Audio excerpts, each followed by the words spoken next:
Hi everybody, and welcome back to my kitchen. You know, I just got back from Puebla and I fell in love all over again with Cemitas, this bread, this sort of roll that they make these famous sandwiches out of. That's going to be the topic of another video here. But I just wanted to show you how to make them because you don't find them in very many of the Mexican bakeries in the United States. So I'm starting to make this with what we would call kind of a pre-ferment, or maybe you know it as a biga. And I've got 75 grams of flour. I know I have already alienated some of you by talking about grams of flour. I'll come back to that in just a second. 75 grams of water there. And I'm going to put in here what would be the equivalent of 1 packet of yeast, which is 2 1/4 teaspoons. And I'm going to just mix all of that together. Okay, now let's talk about grams versus volume.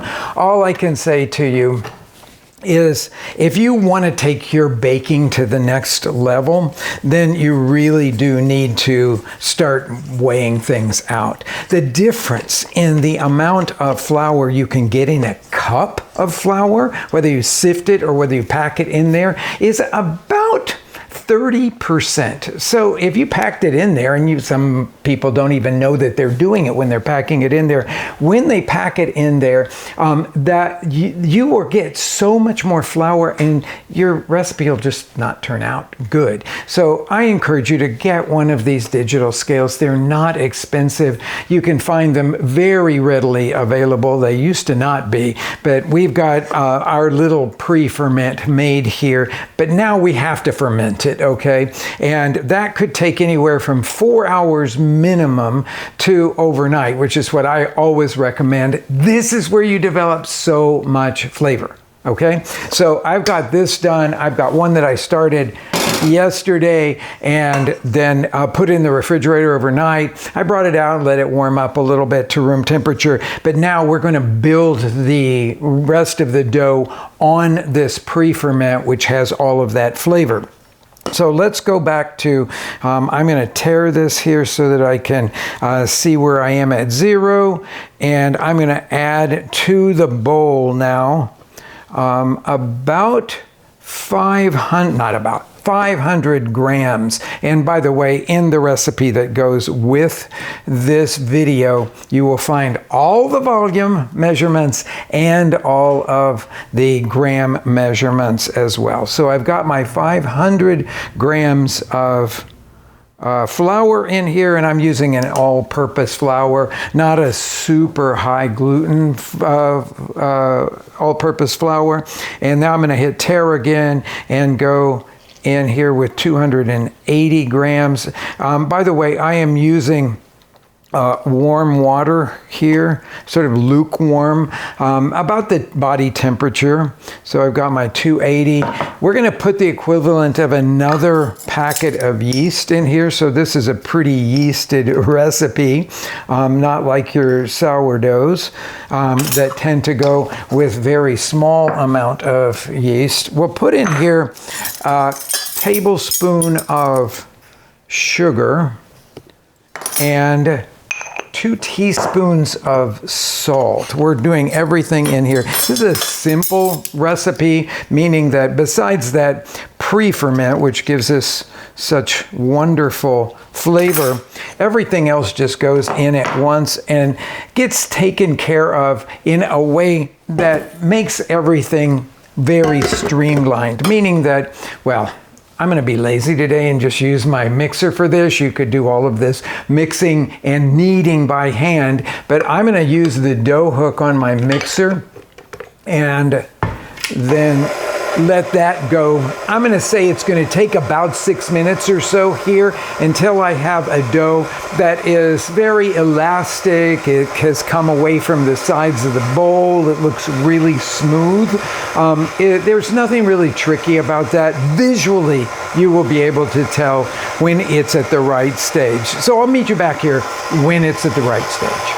I just realized that some of you might not understand when I say that I tear the scale. It's T-A-R-E, and it means to zero it out. So if I put a bowl on my digital scale, I'll hit the tare button so that I'm not calculating with the weight of the bowl. Likewise, if I put in some flour and then I want to switch to adding some sugar and weigh just the sugar, I will hit the tare button so that it zeroes out the scale again. It's one of the things that is so useful about a digital scale. And now back to the recipe. The dough looks really good to me, but I'm going to show you what that's like. I'm going to take the dough hook off here and then take the dough from it so that you can see exactly what this looks like. You can see that it comes completely away from the bowl. It's not sticky. I mean, I can put my fingers in it like that and have them come away, but it's really smooth and elastic. Now we need to let this rise for 1 hour until it's double in bulk. This rises really fast because of all the yeast that's in there. I'm just going to cover it with a towel and I'll meet you back here in an hour when it's risen. Okay, it's nice and puffy now, and I'm going to sort of get it away from the sides of the bowl here. It gets a little sticky as it's rising, and put it back out onto our work surface. Set that there.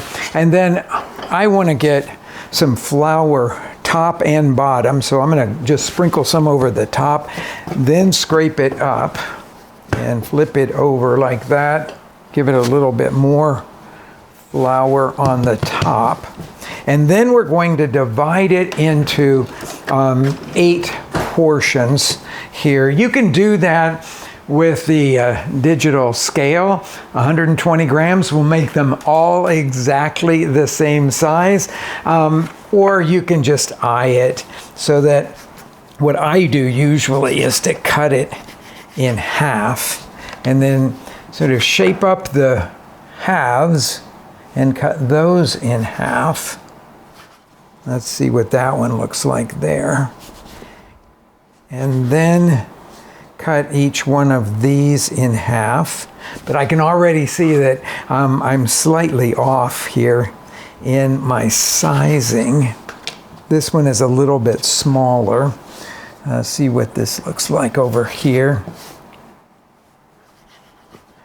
Okay, I think we're in pretty good shape. This one looks a little bit bigger, so I'm going to take a piece off of that bigger one there and put it underneath. Now we have to make these into balls next, and so I'm going to show you the standard baker's technique for doing this, and that is to do where you press down, and you can't do this on a very floured surface. You press down with this part of your hand and roll it like that, cupping your fingers all around it. So it creates some surface tension so that the ball will stand up like that. I'm working over here because I'm looking for the area that has the least amount of flour here.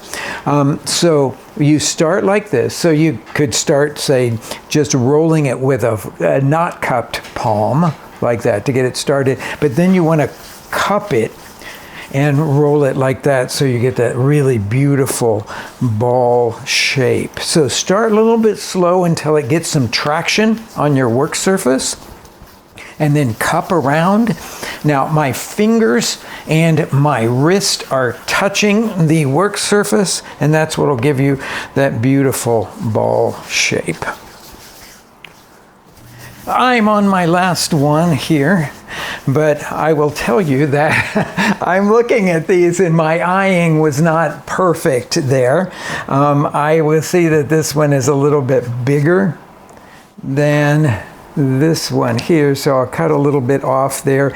I will obviously need to re-roll that to make it more in line with the size of everything else. And now we're going to go into the second part of this forming. This is what really makes these unique. It's a special kind of forming, and until I'm going to say probably a dozen years ago, when I first saw a baker in Puebla make these, I didn't understand this part of it at all.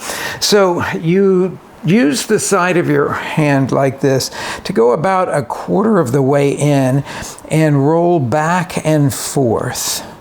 Now, I will tell you, if it springs back, let these rest for a few minutes before you go on to this step. I recommend people just let them sit for about 10 minutes, but you can go straight into it if you want to. So you're going to make it look what I call like a bowling pin shape here.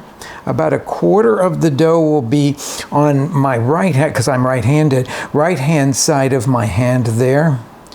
And then 3/4 of the dough will be on the other side. You'll see what we're going to do with this in a minute, but it's very interesting technique. I've never seen this technique used anywhere else for forming a bun. Okay, last one is formed here. Now these you really do have to let rest for about 10 minutes so that the gluten structure will relax in them, because the final forming of the cemita, they need to be relaxed. The next thing I'm going to show you is what makes a cemita.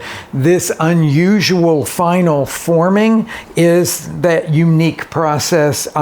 So I usually just kind of give them a little press there and then press the two sides out flat. Now at this point, you have to press the big side out to be about the size that you want your final bun to be, okay? And then this small part, you'll pinch it like this and twist it 180 degrees.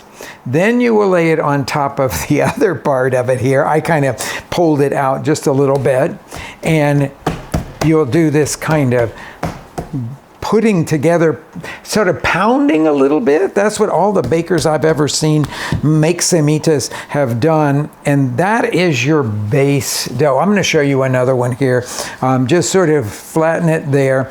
Press that side out, this side out to be the size of the base. Pick this small side up, turn it over, okay, the 120 degree turn there.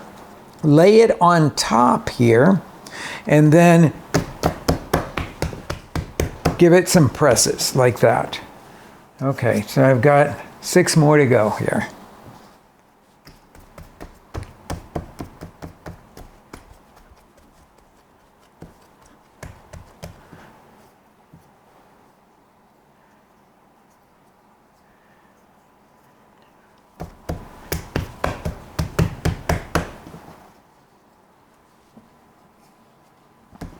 Last one, you're going to see why we make this little top knot when you see them come out of the oven. But our next thing is the final rise for these. So we just had the 1 hour rise. Now we're going to give a ½ hour rise again until it's about double in bulk.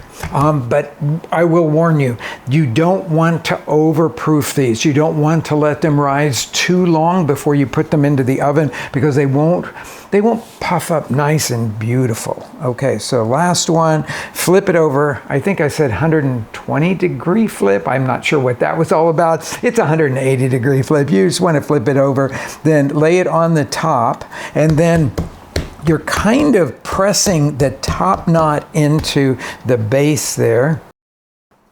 Okay, 30-minute rise, and while those are rising there, I am going to make this little glaze. Another thing that is really unusual about the making of cemitas. They call it an atole in Mexico. If you know what an atole is, it's this masa thickened beverage. It usually is sweet. Sometimes in Puebla you'll find a savory version of it called a chile atole. ½ a cup of water here. I've got it over a sort of medium heat. And I'm going to add cornstarch. I know I said that this was a masa thickened thing, but most of the bakers use cornstarch, which is sort of a corn derivative like the masa. So I'm going to put 1 tablespoon of it into the water to thicken it. And then with a little whisk here, I'm gonna whisk it until it comes to a simmer and thickens. I'm gonna keep this moving so that we don't get any lumps, but cornstarch thickens very quickly, quicker than flour does, but you do have to get it hot. You have to get it almost to the boil before you'll see that. Now we're going to add to this a little bit of sugar as well, and that will help to create a nice little glossiness to the buns as they're baking. So we're starting to see this have a little bit of steam coming out, which tells me that we're very, very close to a thickened product. Now, one of the things, if you don't want to do this over a stove, is that you could put everything into a microwave-safe cup and then just microwave it, say 10 seconds at a time until it all comes together. That works out really well as well. Okay, so now we are about where we need to be. I am going to grab about 1.5 teaspoons of sugar and then whisk that in and let this come to a full boil. This is what they look like when they have risen double. They're not going to be super puffy, but they will puff up a fair amount in the oven. I've got the oven heated now to 400 degrees. We have our atole that we're going to use as a glaze, and you want to really brush it nicely over, meaning liberally over it. And then we're sprinkling sesame seeds over the top. These are untoasted sesame seeds, but they will toast in the oven. So I have to get all of these nicely coated and sesame seeded before we put them straight into that 400-degree oven. All right, we'll sprinkle a good amount of sesame seeds over this last one here, and then they'll go into the oven. I have one rack upper third, one rack lower third.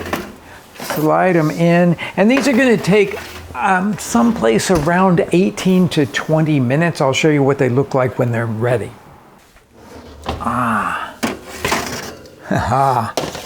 Look at these beauties. So they got their fun little top knot on them. I love them when they're this beautiful dark brown color and you can smell the toasted sesame seeds on the top. These are absolutely perfect and ready for us to make some of those delicious Pueblan Cemitas sandwiches.